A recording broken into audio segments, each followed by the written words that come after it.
Canal 1 presenta En la Polémica, con el auspicio de Juntos podemos lograrlo.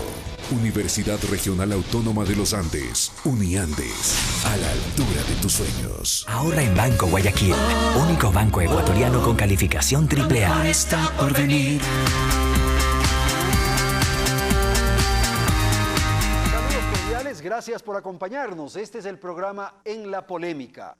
Según proyecciones del Fondo Monetario Internacional, la economía ecuatoriana tendrá una rendición del menos 0,6% durante el presente año, durante el 2015. Esta realidad, junto con el pronóstico para el 2016, confirma la existencia de una crisis evidente.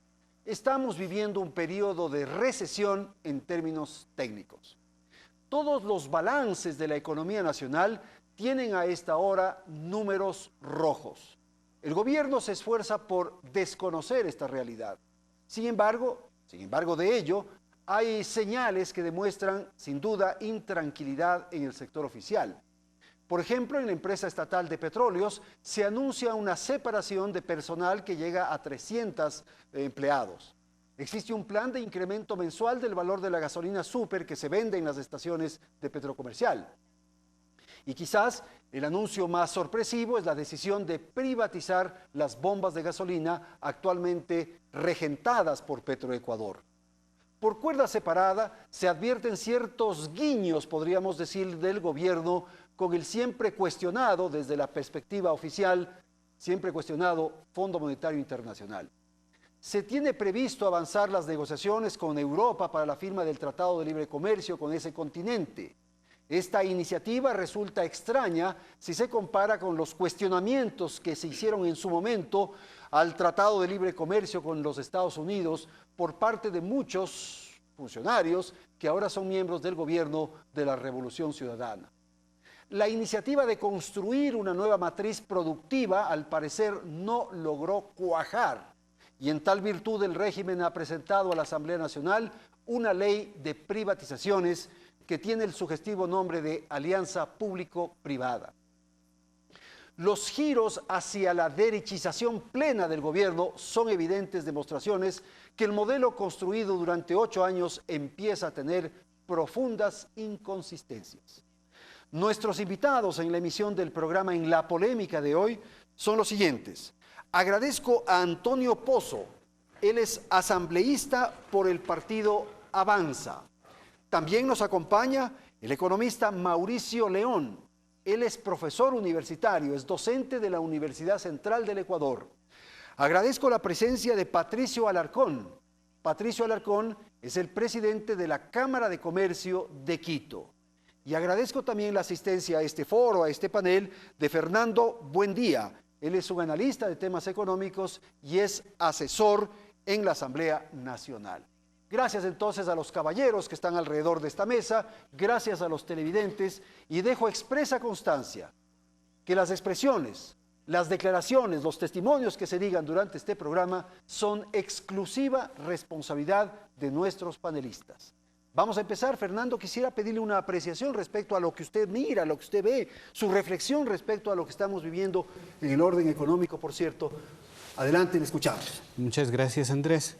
Bueno, yo creo que estamos frente a la reedición de una historia antigua, es decir, toda la historia del Ecuador atado a un modelo primario exportador con una economía excesivamente abierta, es decir, la mitad de lo que producimos está volcado al intercambio internacional. Esto si lo comparamos con Estados Unidos, que solo el 20% de su economía está volcado al comercio internacional, nos coloca en una situación muy complicada, en un escenario en el que hay una crisis mundial. Esto no es historia nueva, esto es la historia vieja. El Ecuador a lo largo de la historia ha venido creciendo con tasas decrecientes porque ha estado haciendo esta apuesta a una jugada, a un juego que siempre ha sido perdedor, el de la tendencia histórica del deterioro de los precios de las materias primas. Es decir, estamos ante una realidad de un país con una dependencia comercial, dependencia financiera, dependencia tecnológica. Y además en un escenario con un tipo de cambio fijo, con una moneda que no es la ecuatoriana, es el dólar. Ese es el contexto que efectivamente ha golpeado la estrategia que el gobierno planteaba de acumulación de condiciones para poder desarrollar una competitividad sistémica que le permita hacer un cambio en el modelo de dependencia hacia un modelo basado en la soberanía económica, en la soberanía financiera, en la soberanía energética. Bueno, esta es una confirmación de esto de que la economía es cíclica, ¿no es cierto? Y que tenemos periodos altos y periodos bajos, por las circunstancias que sean. Ahí no había que ser un poco prevenido, ahorrativo, en fin, para atender estos periodos de vacas flacas. Bueno, todos los países que han podido lograr impulsar con fuerza estrategias de desarrollo industrial lo han hecho sobre la base de procesos intensos de acumulación de condiciones, de inversión en modo intenso. Y eso es lo que se ha podido hacer y se ha podido reflejar en un crecimiento sostenido, por ejemplo, de la producción basada en la manufactura de origen nacional y en un crecimiento importante de más del 4,5% de manera sostenida a lo largo de estos años. De manera que si la tendencia no hubiera sido impactada por el entorno internacional tan adverso, hubiera habido la posibilidad de poder avanzar. Y de hecho, pues hay un conjunto de elementos de acumulado de estos años que nos van a permitir tener un piso sobre el cual podamos sustentar la proyección de desarrollo de la economía en los próximos años. Perfecto, gracias Fernando. Asambleísta Pozo, por favor, su apreciación de esto inicial para el programa. Gracias Andrés por invitarme a este programa, gracias a los amigos que compartimos la mesa. Bueno, yo pienso que el país actualmente vive un proceso sumamente complicado en el ámbito económico, a niveles recesivos, como dice el Fondo Monetario Internacional, estamos ya con menos 0,06, es decir, en un decrecimiento que es realmente pavoroso desde mi punto de vista. Pensar que esto ocurre en un periodo en el cual 8 años hemos vivido una época de bonanza y simplemente en estos últimos meses tenemos un decrecimiento de los precios del petróleo y vivir una crisis como la que estamos viviendo se debe, desde mi punto de vista, a un populismo híbrido que estamos viviendo ahora, lamentablemente empujado por el actual gobierno, un populismo pues basado en el dispendio del gasto público sin control.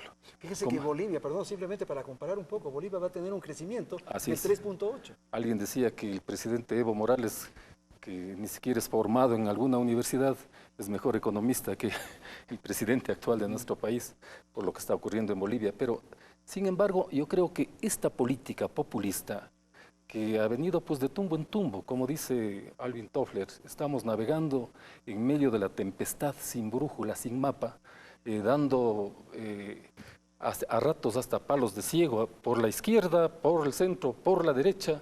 Imagínense, por ejemplo, un proyecto confiscatorio al estilo absolutamente estalinista de pretender el Estado convertirse en heredero del trabajo, del heredero de la familia, en heredero de los emprendimientos de la gente, por un lado, y por otro lado ahora con esta ley de las alianzas público-privadas, con la cual en el fondo yo estoy de acuerdo, sin embargo nos vamos al otro extremo como lo grafica Pancho el día de hoy, pues de una caricatura en el diario El Comercio.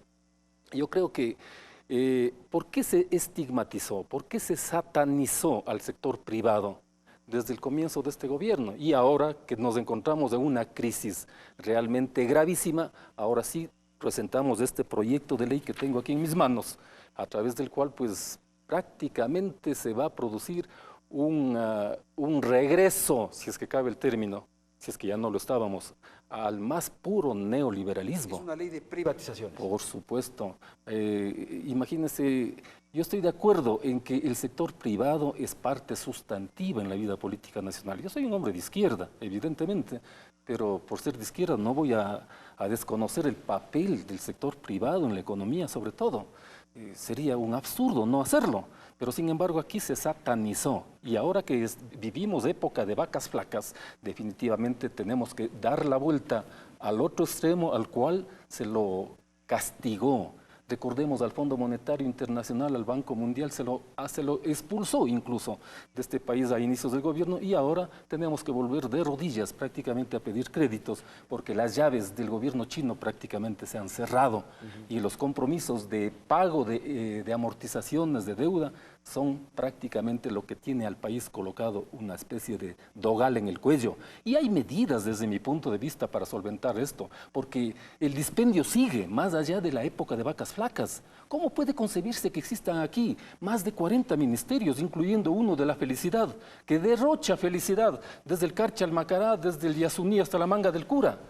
¿Cómo puede concebirse estas cosas? Vamos a ir a eso más. A ver, una cosa ¿cuál final. más? Yo tengo aquí un documento importante. Aquí, por ejemplo, se hace gala, se hace un programa mediático subastando un reloj Rolex y una bicicleta china. Lo que se debe subastar es esto que tengo en mis manos. ¿Y qué es? Es los activos incautados por el gobierno y que están en manos del Banco Central. Solamente estas cifras. Compañías regularizadas, 885. En proceso de inscripción, 336. Bienes muebles, 9.423. Bienes inmuebles, 657. Todas estas en manos del Estado, incluyendo los medios de comunicación. Exacto, son las empresas incautadas. Por supuesto. Y todo. ¿Por qué no subastar esto? Vamos a ir más adelante para conocer algunas ideas de cómo salir, pero quisiera ahora, Mauricio, escucharle a usted. Saludos, Andrés, saludos Gracias. a los panelistas. Yo creo que estamos atravesando una coyuntura económica muy difícil que no solo va a ser el año 2015, el año 2016. Y creo que es importante recordar que las mismas autoridades de gobierno, antes de que exista esta caída fuerte del precio del petróleo, habían dicho que estos 2 años van a ser difíciles. ¿Por qué iban a ser difíciles? Porque se están haciendo unas obras de inversión pública muy importantes que implicaban un gran gasto, como son, por ejemplo, las 8 hidroeléctricas. Entonces ya de por sí, digamos, iban a ser años complejos. Y con la caída del precio del petróleo esto se ha hecho todavía más complejo. Esto obedece también a una coyuntura internacional, entonces no solo es el Ecuador el que está atravesando este problema, ¿no? Es en realidad toda la región y muchos otros países fuera de la región. Incluso la misma China se desacelera, la India se desacelera, y justamente la desaceleración de la economía china es la que ha provocado la caída de los precios del petróleo y de otras materias primas, y eso ha afectado a toda la región. Entonces, existen una serie de elementos externos que causan mucha restricción a la economía ecuatoriana. Ahora, esto es importante porque lo que no hemos logrado hasta ahora, ni este gobierno ni los gobiernos anteriores, es transformar la matriz productiva. Entonces ese es el problema estructural de la economía ecuatoriana. Entonces seguimos siendo altamente dependientes del petróleo. ¿Sí? Y, por ejemplo, un análisis que yo he hecho recientemente, los 2 únicos periodos en los que creció el ingreso per cápita, el ingreso por habitante en los últimos 45 años son la década de los 70 y la década de los 2000. Las décadas del 80 y de los años 90 fueron décadas perdidas en términos de ingreso per cápita. Entonces, y ambos periodos en los que creció el ingreso por habitante fueron periodos de boom petrolero, de inicio de exportaciones petroleras, en los 2000 la entrada en operación del oleoducto de crudos pesados y también un boom de precios de petróleo. Entonces, eso hace ver que somos muy dependientes de cómo evolucionan los términos de intercambio y especialmente el precio del petróleo. No hemos logrado transformar la matriz productiva, diversificando la producción, incorporando más conocimiento, más tecnología, haciendo una producción que dependa menos de la volatilidad de pocos productos de exportación. Entonces, digamos, en ese contexto, también otra cosa difícil, digamos, es que esta caída de los precios del petróleo no es una caída transitoria. ¿Sí? O sea, se prevé que esto va a durar algunos años. La misma OPEP ha dicho que el precio del petróleo se recuperará muy lentamente hasta el año 2020, cuando alcanzará nuevamente un precio de $80. Pero nosotros sabemos que el mercado mundial petrolero es un mercado con mucha especulación, ¿no es cierto? También dependen mucho los factores geopolíticos de lo que sucede en Medio Oriente. Entonces es muy difícil pronosticar exactamente, pero sabemos que esto va a durar varios años. Entonces en esas condiciones, digamos, ya el conseguir financiamiento, que es importante para superar el problema coyuntural, ya no es suficiente, hay que ajustar la economía. Entonces ajustar la economía implica, por ejemplo, reducir inversión pública, ¿no? Que ha sido la variable que el propio gobierno ha señalado que en momentos de crisis era la variable de ajuste. Pero reducir inversión pública significa ahondar el decrecimiento de la economía. Claro. ¿No? Entonces, eso significa el ajuste. Ya las autoridades también han anunciado que el próximo año el presupuesto será con un precio de $40. Eso significa que el próximo año el Que presupuesto se será más contrae restrictivo. todo, claro. Patricio, por favor, el turno es para usted. ¿Cómo está Andrés? Qué Gracias. gusto poder Bienvenido. compartir este panel con Antonio, con Mauricio y con Fernando. Un gusto en conocerlos. Yo discrepo con lo que dice Fernando y no creo que podemos culpar a todo este problema por factores externos, es decir, la baja del precio del petróleo, la devaluación del dólar, que no son lo que el dólar se está evaluando, porque son problemas externos que no son menores. Sin embargo, hemos vivido en los últimos años tal vez con una política económica equivocada, un manejo político económico equivocado. El modelo, dice usted. Sí, yo pienso que es el modelo. Y para darle un ejemplo, cuando teníamos precios similares de crudo en el año 2004, el país creció a más del 7%, me parece que al 8% en el 2004. En el 2005 el país creció a más del 5%. ¿Qué es lo que sucedió el año pasado? El país ya dejó de crecer a las mismas tasas, viene creciendo con un gasto de alrededor de 220.000 millones de dólares, viene creciendo a un ritmo del 4%. Durante el periodo de Alianza País. Este año el Fondo Monetario, además del manejo económico errado, por los factores externos, el país va a decrecer en un 0,6%. Cuando uno no puede manejar, cuando un gobierno no puede manejar la política monetaria, la austeridad tiene que preponderar. Y eso es lo que no pasó en los últimos años. Hay un gasto desmedido del gasta, sector oficial, del mire, sector público. El presupuesto general del Estado este año estuvo alrededor de 35.000 millones, lograron ajustarlo a 32.000 millones. 36. La deuda acumulada está alrededor de, la deuda del país interna y externa está alrededor de 35.000 millones. No se toma en cuenta los CETES, no tenemos claro cuál es el valor de los CETES, certificados del Tesoro, no tenemos claro cuánto valor se adeuda a proveedores locales, además de los adelantos petroleros a Tailandia y la China. Entonces, podemos estar ya alrededor de unos 40.000 millones de dólares en deuda. ¿Ya? Entonces, en general, este es un problema que se viene dando por una política fiscal donde uno está gastando mucho más de lo que le ingresa. Y eso no puede pasar ni a nivel de una economía doméstica. Y el problema es que no nos hemos abierto al mundo, no hemos atraído divisas de afuera, porque firmando tratados de libre comercio, eso es algo importante porque abrimos los mercados en nuestros productos principales. Y está bien, pueden tener muchísimos productos más que pueden enviar a este país, por decirlo a los Estados Unidos, pero tenemos que negociar bien los sectores estratégicos. Ahorita acaban de firmar acuerdos de la Alianza del Pacífico, acaban de firmar Japón, por decir, Estados Unidos. Este acuerdo internacional tan potente que casi es el 40% del mercado mundial. Y nuestros vecinos ya lo firmaron y nosotros nos quedamos afuera. Y lo que ocurrirá es que después de 2 o 3 años nosotros estaremos haciendo quedándonos cola atrás en el para mundo. entrar al acuerdo. ¿Y cómo firman este tipo de acuerdos? Mire, cómo se protege la industria de carne en el Japón con acuerdos, pues negociando. 30 años están pidiendo de plazo para bajar todos los aranceles. Igual la industria automotriz con los Estados Unidos. Entonces, esto es cuestión de abrirnos al mundo, de cambiar las políticas, de atraer inversión, de tener un discurso claro para que la gente pueda traer sus divisas al Ecuador. Y no solo el inversionista extranjero, sino el inversionista local. Mire Colombia y el Perú.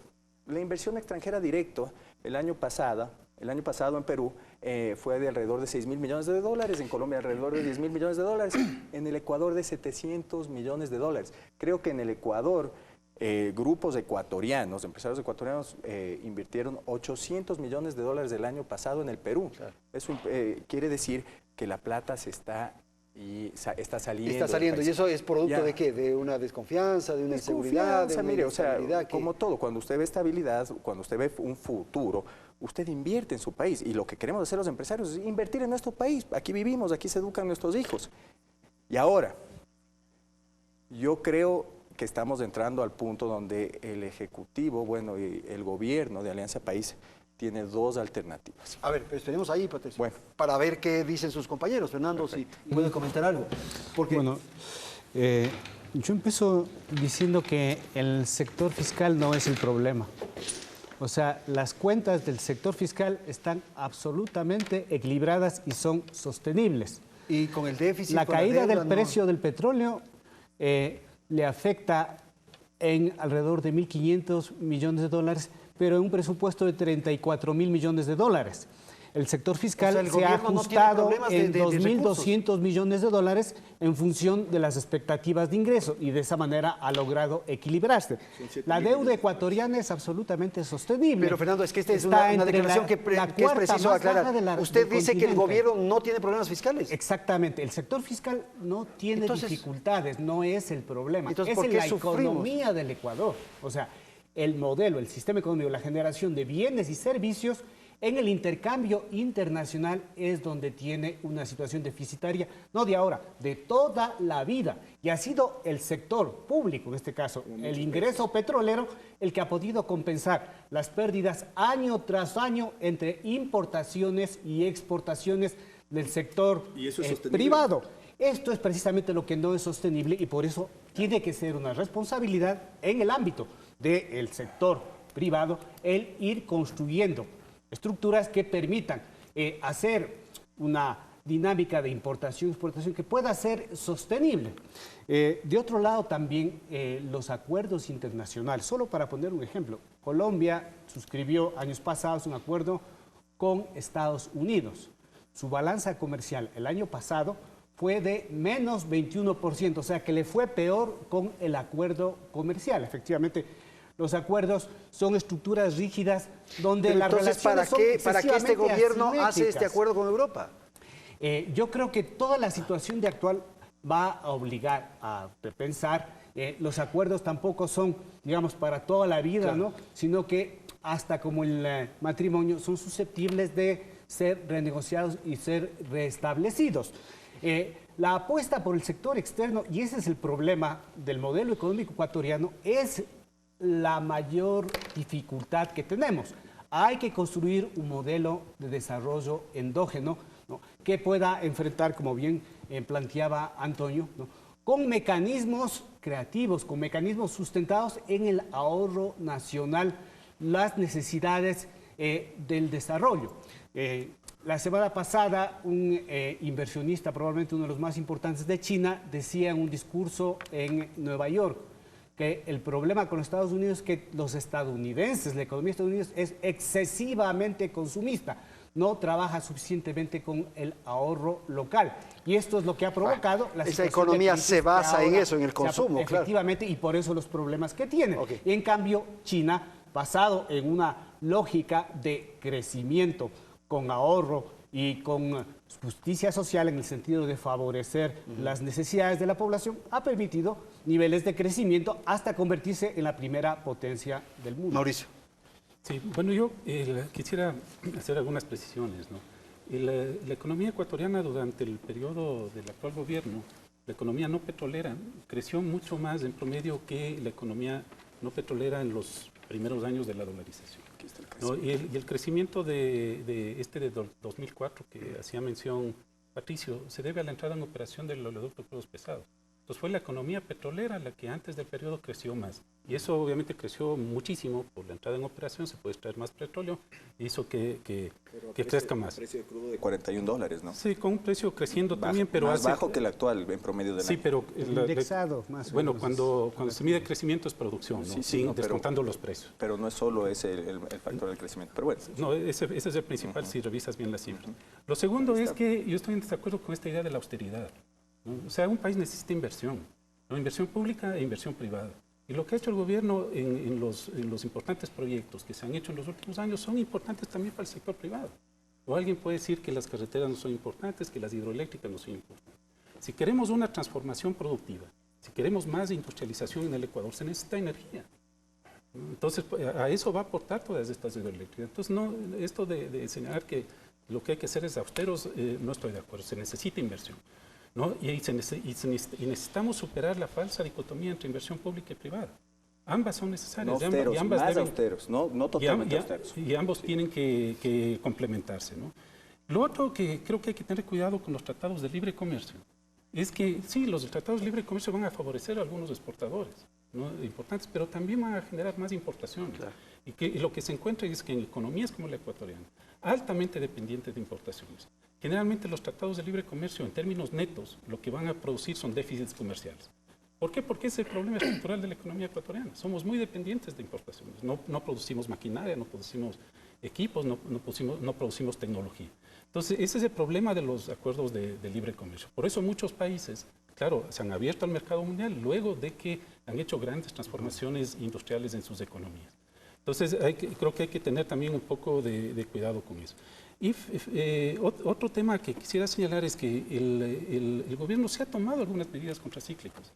En el caso especialmente del sector financiero, se crearon y se aumentaron las cuotas para el fondo de liquidez, ¿sí?, y para el seguro de depósitos. El fondo de liquidez tiene ahorita más o menos 2.400 millones de dólares y el seguro de depósitos más o menos 1.200. O sea, hay 3.600 millones de dólares que en los últimos años se han acumulado allí justamente para atender situaciones como las actuales que podrían generar falta de liquidez en el sistema financiero. Voy a ir a un corte comercial y volvemos con ustedes, a quienes les debo un turno más de exposición. En un instante volvemos aquí en el programa En la Polémica.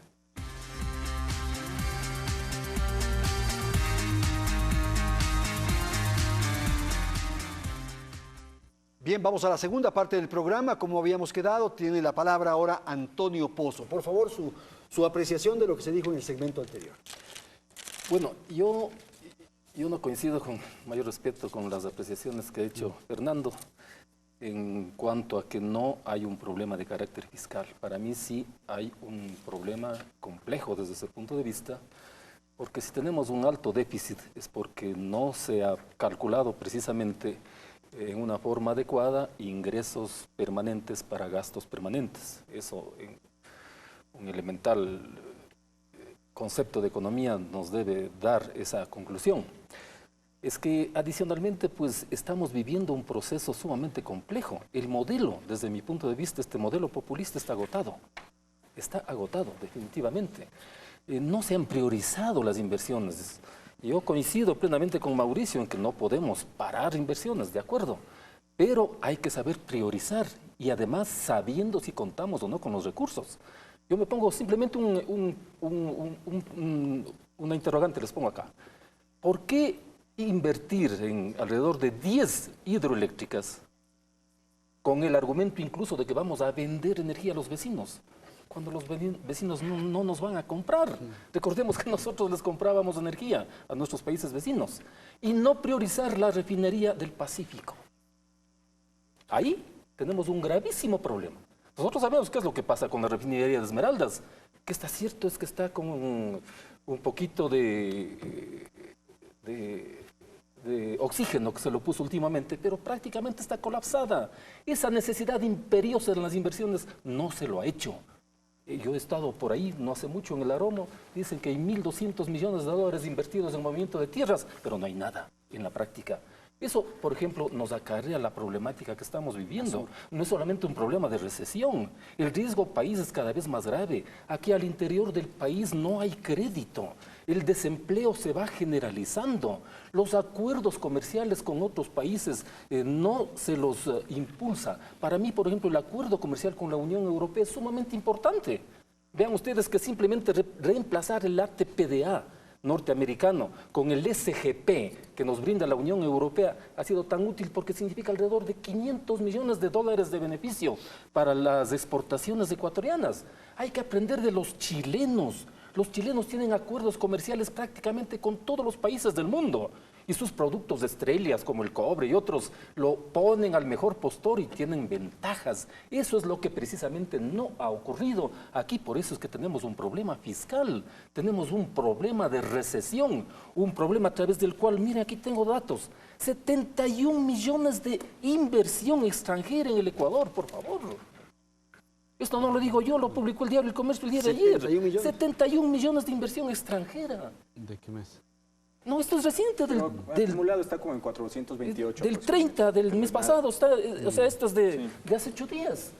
¿Cómo puede concebirse eso? Por eso es que yo concibo que es importante la alianza público-privada, pero sin sin estigmatizar ni satanizar, como dije, pues al sector privado. Eso debió haberse hecho desde el comienzo de este gobierno, no ahora que estamos en dificultades, porque no hay que negar el papel del sector privado. Entonces, pues, ¿cómo no vamos a poder superar esta cifra con este tipo de proyecto de ley que está en marcha, que va a exonerar, por supuesto, desde luego, impuestos por 10 años a la renta, al IVA, a los municipios se los va a exigir para que no cobren impuestos a las alcabalas, bueno, a las mejoras y una cantidad de cosas que contiene la ley que la tengo en mis manos? Todo eso me parece importante. Ojalá logremos superar, pero mientras se siga manteniendo aquí la inseguridad jurídica, la inseguridad política, 14 reformas tributarias, por favor, incluyendo la última de elevación de los combustibles. Eso no le da garantías al inversor, tanto nacional como extranjero. Por eso es que la gente prefiere pagar el impuesto a la salida de capitales para llevar su dinero a paraísos fiscales, donde están incluso fideicomisos a veces ilegales para evadir el pago de impuestos. ¿Creen que eso es bueno para la economía ecuatoriana? Ojalá con este proyecto de ley se puedan repatriar esos recursos para que sirvan al desarrollo de los ecuatorianos. Ok, Patricio, quisiera este tema que es de alguna manera el tema central, la alianza público-privada, sin perjuicio naturalmente de analizarlo. Discrepo y sigo discrepando con que esto no es un problema fiscal. El gobierno recibió el país con un gasto público, ¿no es cierto?, un gasto de 24% sobre el PIB. En este momento estamos al 44% sobre el PIB, al 22% lo recibió, perdón. Solo en sueldos, en el 2007, sueldos del Estado, se gastaba 3.800 millones de dólares, ahora se gasta 9.000 millones de dólares. En cuanto a los ingresos petroleros, no estoy de acuerdo con la cifra, porque el propio Patricio Rivera, ministro del gobierno, anunció que dejaron de percibir 7.000 millones de dólares en ingresos petroleros. Ahí lo anunció en Ecuavisa, ¿no? Sí.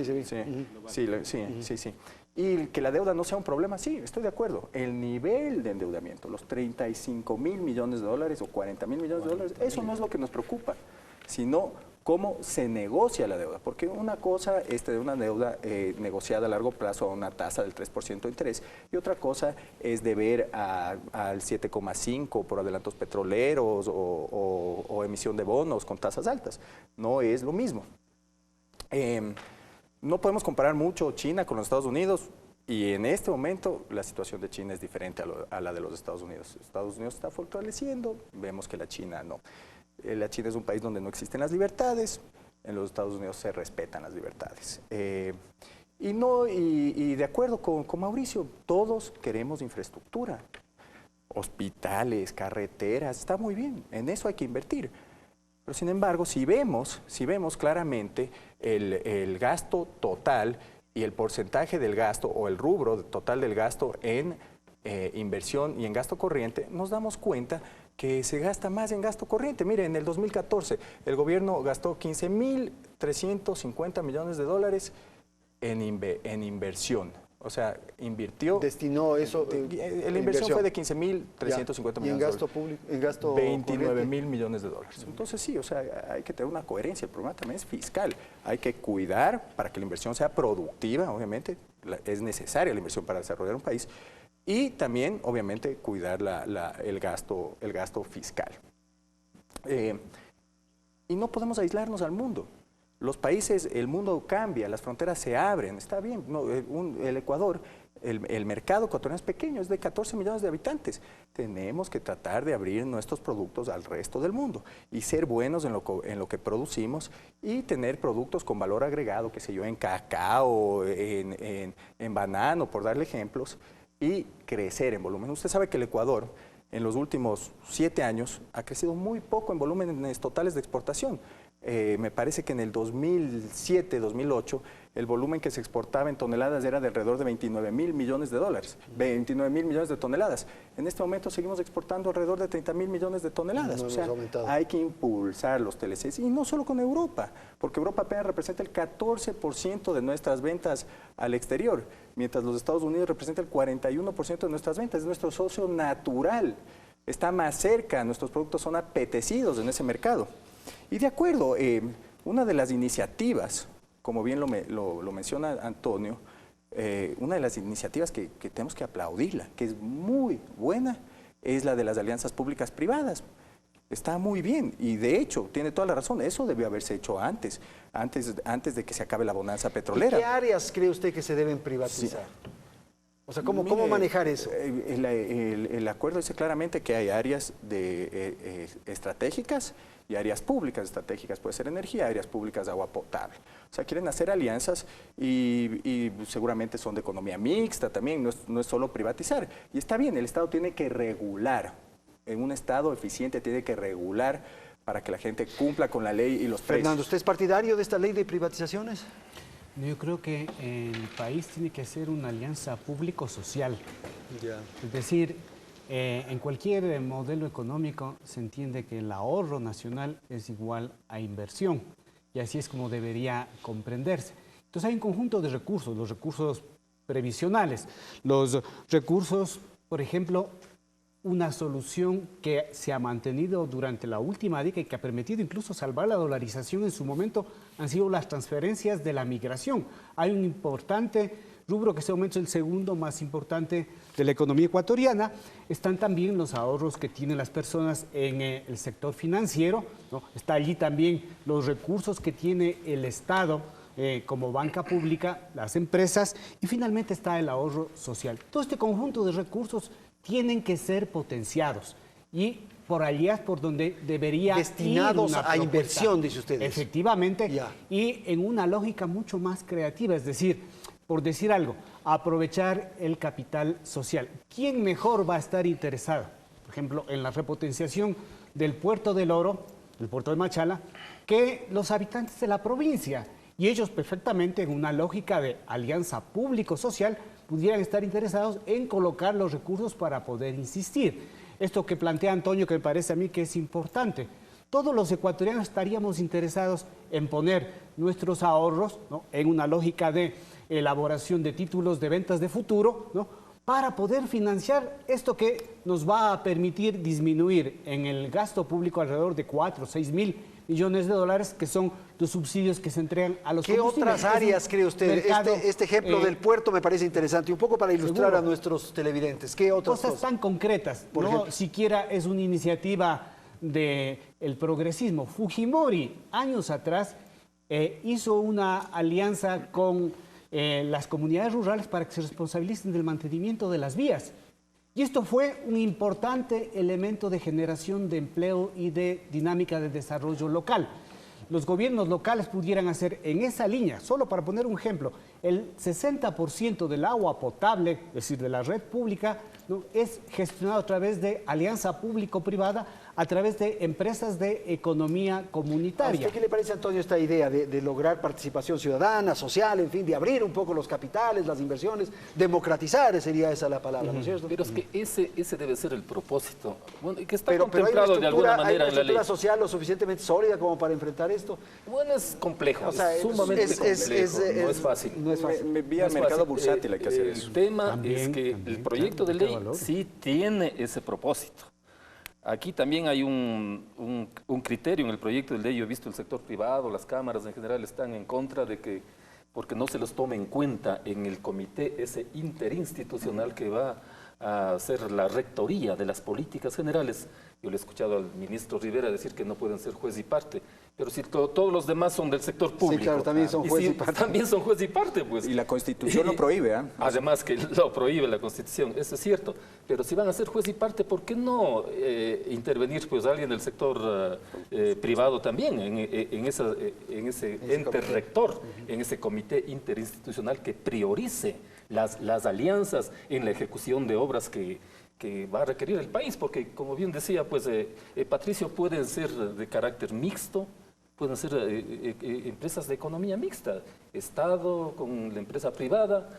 Y esas empresas existen en el país, han venido funcionando. Pero no sé si en el y las concesiones son exitosas, tenemos Panavial. Las concesiones. ¿Se establece, por ejemplo, porcentajes de participación, tanto de lo público como de lo privado, o no? No, es que esos porcentajes los va a establecer el comité interinstitucional. Eso y está si alguien previsto en la quiere ley. comprar la empresa telefónica, la CNT. Mire, eso también es un gran punto ese. Ese también es responsabilidad del comité. El comité pero resuelve, claro, sí, y eso también tiene que analizarse bien. intervenir, porque ese comité delega y regula.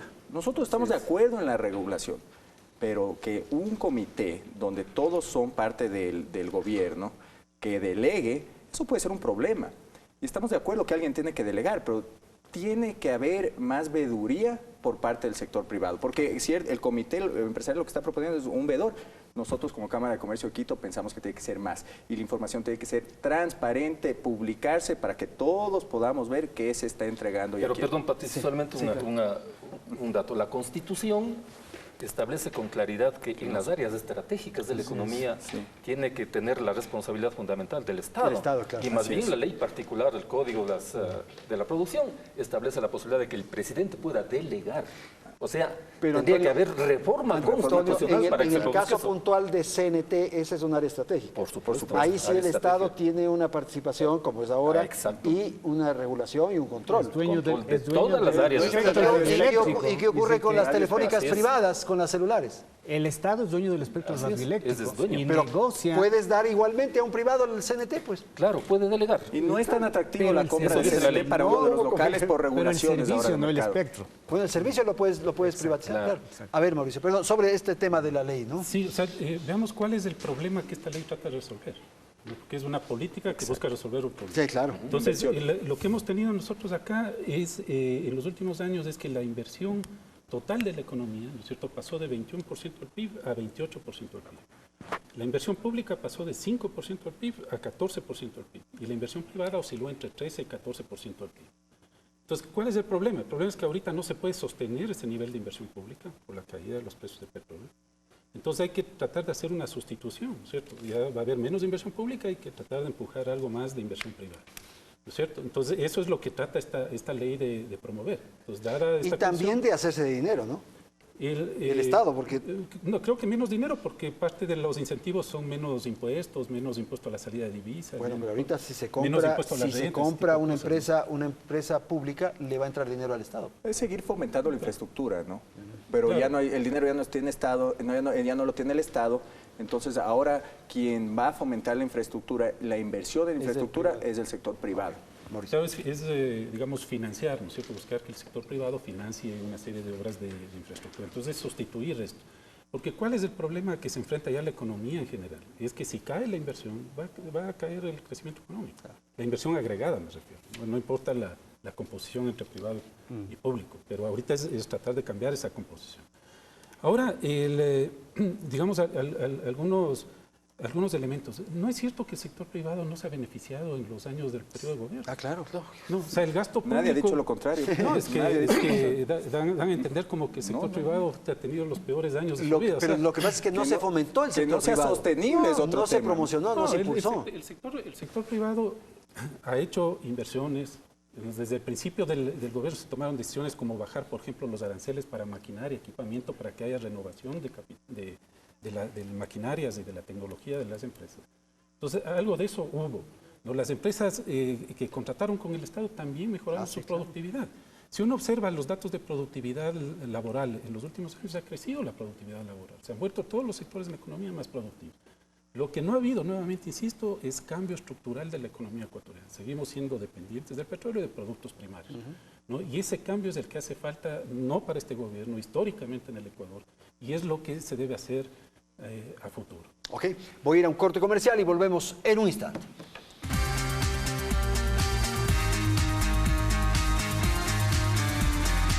Bien, vamos al segmento final del programa y quisiera dar la palabra a nuestros invitados para quizás una vez que se ha hecho un balance, un diagnóstico, en fin, plantear cómo salir, un poco cuáles podrían ser las fórmulas para enfrentar este periodo. Empecemos con usted, Fernando Cistrán. Muchas gracias. Me parece que el país tiene que llegar a un gran acuerdo para empujar un modelo que, en el marco de la Constitución, puede impulsar un crecimiento sostenible con justicia social. Es decir, hay que poner el énfasis, como bien se ha planteado, en un modelo de economía basado en el principio de soberanía, de construcción de este cambio de la matriz productiva, ¿no? De protección y de impulso del empleo. Solo para poner un ejemplo, el sector de la economía popular y solidaria de las empresas o de los pequeños emprendimientos de hasta 9 trabajadores representa el 64% del empleo nacional y probablemente sea el más golpeado por la presente crisis. Entonces, hay que tomar acciones orientadas a través del crédito público, a través de la compra pública, a través de la generación de oportunidades de mercado, del fortalecimiento de la capacitación. Hay que trabajar apostando más a un modelo de carácter endógeno.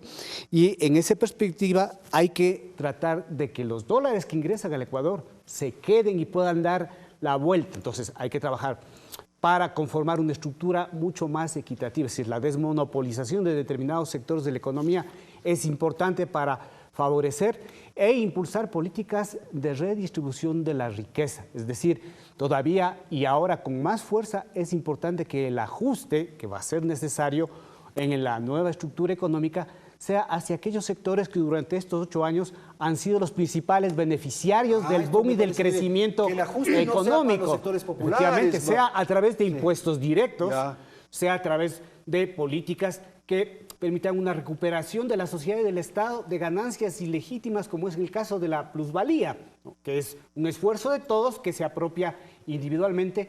Y en esta misma perspectiva, ¿no? Solo por decir algo, el tema de las herencias, ¿no? Es un tema sobre el que hay que debatir, pero no se puede permitir que a estas alturas únicamente en el presupuesto, en la tributación, se considere menos de 10 millones de dólares de impuesto a la herencia, cuando en países como Estados Unidos en los años 60 representaba el 80% del impuesto y representaba más del 8% del impuesto, digamos, del presupuesto del gobierno estadounidense. Okay. Gracias, Fernando. Patricio, van a haber ajustes, es lo que más o menos vamos sacando de conclusión del programa. ¿Por dónde tendrían que ir esos ajustes? Sería el planteamiento. Andrés, yo creo que existen 2 alternativas ahora para el gobierno.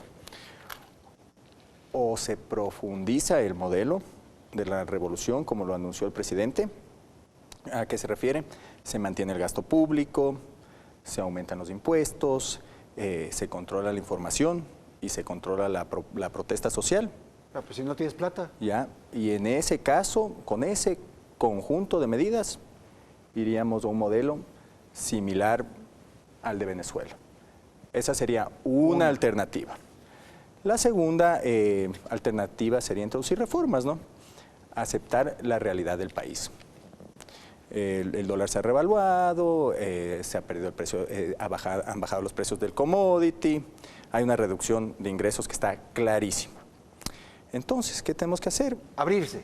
Reducir el gasto público. Políticas neoliberales, privatizaciones. No, reducir el gasto público periódicamente, reducir el gasto público, porque eso tiene un efecto recesivo directo. Reducir el gasto.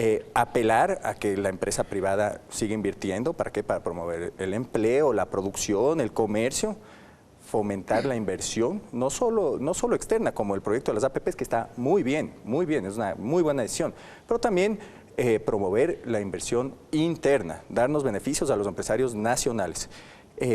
Dejar a un lado los proyectos de herencia y plusvalía. ¿Para qué? Para tener un discurso que no sea corrosivo para la empresa privada, sino que pueda atraer inversión de afuera. Tendría que haber un paquete de ajuste, ¿no? Deberían o puede existir la posibilidad de que se toquen los subsidios y que se impulsen definitivamente las APPs, eso lo van a impulsar, y ir desarrollando los tratados de libre comercio. Muy importante. Si este conjunto de medidas se da, en cambio, ¿cuál es el modelo? Ahora, estamos apelando a una salida no de Venezuela, pero una salida más al estilo de Cipras. Ahora lo que se necesita es un apoyo del Fondo Monetario Internacional. Pero por supuesto, pero estas medidas vienen, no sé si con recetas, pero serían medidas adecuadas para poder conseguir más financiamiento y reestructurar la deuda. Irnos a un país que no se va hacia la extrema derecha y no se va hacia la extrema izquierda. Profesor. Sí, yo creo que el objetivo de política económica debe ser proteger el empleo.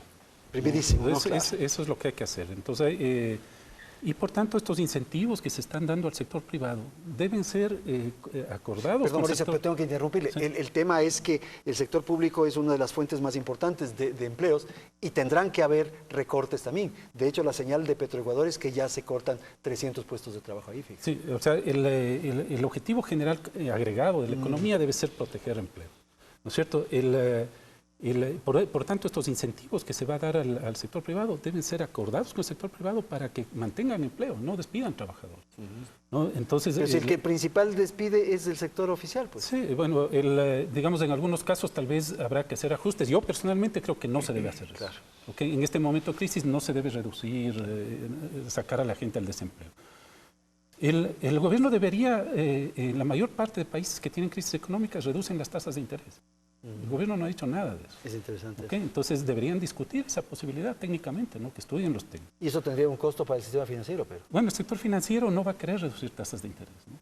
Pero la mayor parte de países, lo ha hecho Estados Unidos, lo ha hecho Japón, lo ha hecho la China. Ahora, Cuando están en problemas económicos, el sistema financiero es muy delicado. Si usted le hace un ajuste, en fin, podría Es delicado, pero eso hay que discutir. Desde el punto de vista de la economía real y de proteger empleo, tiene sentido bajar las tasas de interés. Desde el punto de vista financiero y mantener la estabilidad del sistema financiero, quizás no, pero hay que discutir y debatir. Hay que, yo haría también una repriorización de la inversión pública, optimizando o priorizando las inversiones públicas que tienen más efecto empleo. Entonces reordenaría el gasto hacia aquellos proyectos que generan más empleo. ¿Okay? Porque ese va a ser el problema de estos 2 años.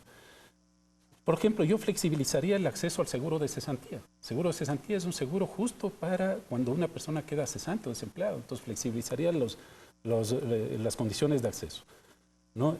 Yo haría algunas políticas para facilitar la velocidad de contratación pública, especialmente en los GATS. Por ejemplo, recién se ha dicho que el municipio de Quito tiene una subejecución tremenda de su presupuesto en un año de crisis.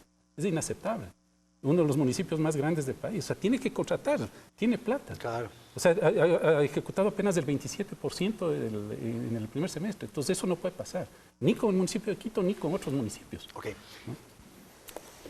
Bueno, yo quisiera algo que no se ha hablado aquí, pero me parece importante en esta parte final, prácticamente desmitificar un tema, el tema de los precios del petróleo. Hoy vivimos en una crisis dramática por la caída de los precios del petróleo. Para que la ciudadanía conozca, yo tengo aquí unas cifras que no son mías, escritas por Vicente Albornoz, un entendido en la materia. Los precios del petróleo en gobiernos anteriores: Febres Cordero, $39, Rodrigo Borja, 30, Sixto Durán, 25 y con guerra, y un crecimiento del 3.4% del PIB. Bucaram, 29, Alarcón, 18, Magua, 18, Novoa, 29, ya en dolarización, Lucio, 35. Y ahora vivimos un drama con el precio del barril del petróleo en 45 y hasta $50. O sea que cuando bajan de 30, los gobiernos corren el riesgo de desestabilizarse, ¿no? Y no se han desestabilizado, ni ha corrido riesgo la dolarización en los 3 últimos gobiernos. Estábamos mejor. Sí, claro. El crecimiento 5.4% en la época de Gutiérrez. Vean estos casos. Es del OCP, ¿no? Es del OCP. Por supuesto. Pero mire, esto tiene que conocer la ciudadanía, primero. Segundo, yo creo que el país necesita evidentemente cambiar ese modelo de dispendio del gasto público. Yo insisto en eso. Aquí, yo al menos, yo creo que la gente que está con nosotros no va a tolerar que el peso de la crisis vaya a soportar los sectores populares y que vayan a beneficiarse como ya se han beneficiado los sectores productivos, los empresarios. Como bien señala Patricio, han estado viviendo pues la larga noche del neoliberal toda esta temporada. Y hoy se va a profundizar esa noche neoliberal. Siempre los más afectados son los pobres. Por supuesto. Por ejemplo, hoy ya se empieza a despedir, no dicen que son 300, que son 700 trabajadores en Petroecuador. ¿Qué son? Aquellos que están en las gasolineras, gente sencilla, gente pobre. ¿Y por qué no despiden a la infinidad de asesores que existen en los ministerios? Yo he visto en las redes sociales un ministerio con 135 asesores, por favor. Hay que ver cuántos están en la Presidencia de la República y en los más de 40 ministerios. El tema de la deuda externa es un dogal que tenemos en el cuello los ecuatorianos. Maldonado Lince dice que está sobrepasando los $40.000 millones. Vicente Albornoz dice que está en 36.000, es decir, ha superado ya al monto del presupuesto general del Estado. Por el riesgo país, la emisión de bonos de deuda a a una tasa de interés de hasta el 15%. Esto es mortal, mortal para el país. Entonces, estas cosas significan políticas fiscales que hay que corregirlas, porque si no se las corrige, definitivamente el país se va de tumbo en tumbo. Corte comercial, volvemos en un instante para despedir.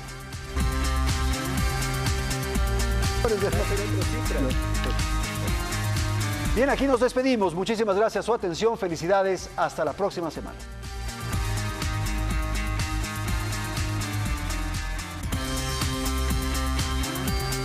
Canal 1 presentó En la Polémica, con el auspicio de Juntos podemos lograrlo. Universidad Regional Autónoma de los Andes, Uniandes, a la altura de tus sueños. Ahorra en Banco Guayaquil, único banco ecuatoriano con calificación AAA. Está por venir.